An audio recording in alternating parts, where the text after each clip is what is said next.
PepsiCo has a multi-billion-dollar marketing budget and global stars like Messi. Balaji Wafers has 0 rupees ad budget and a small factory in Rajkot. Who wins the Indian snack war? Let's look at the numbers. We begin with the basics: chips versus air. Round 1, the weight fight. Lay's spends heavily on flavor science to make their chips addictive, but they are often criticized for their air-to-chip ratio. Balaji focused on the plateau of freshness. In a 5 rupee pack, Lay's offers roughly 12 to 15 grams of chips. In the same 5 rupee pack, Balaji offers 20 to 25 grams.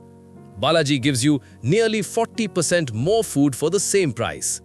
They can do this because they don't have to pay for a celebrity's face on the bag.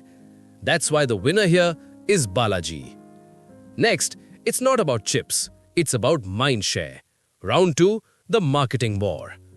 PepsiCo uses push marketing. They create demand through massive TV ads. Balaji uses pull marketing. They make the product so cheap and tasty that customers demand it from shopkeepers. PepsiCo's marketing cost is roughly 12 to 15% of their revenue. Balaji's marketing cost is 0. Instead, Balaji gives that 15% extra margin to the local kirana shop owners. Result?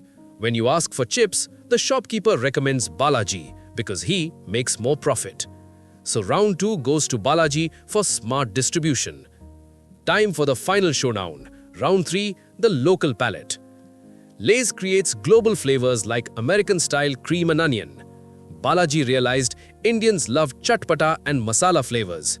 They created the masala wafers, which became a cult classic in Gujarat and Maharashtra.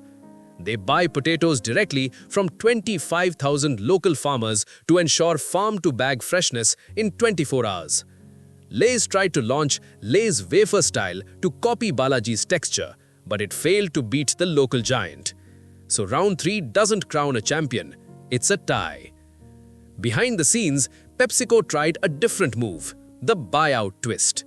In 2014, PepsiCo was so worried about Balaji's dominance that they tried to buy the company.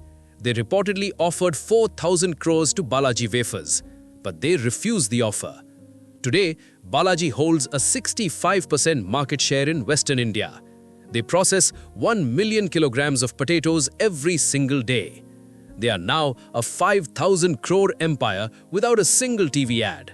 They proved that in a price-sensitive market like India, value beats hype. The global giant might have the fame, but the local hero has the market.